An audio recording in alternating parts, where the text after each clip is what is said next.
আসসালামু আলাইকুম বন্ধুরা, সবাই কেমন আছেন? আশা করি ভালো আছেন। দেখেন এই যে রতাপ পাড়তেছি কীভাবে, দেখেন এই গাছের মাথায় এইভাবে দেখেন কীভাবে খেজুর পাড়ি।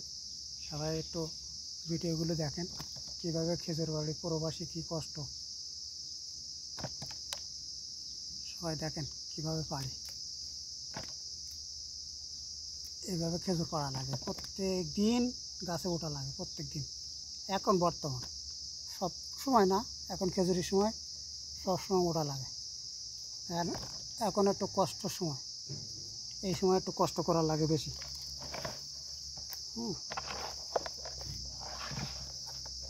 এই সময় একটু কষ্ট করা লাগে বেশি।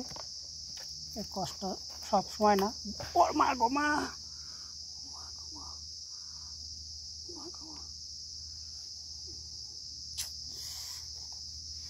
কাটা ফুটিছে পাতলায়।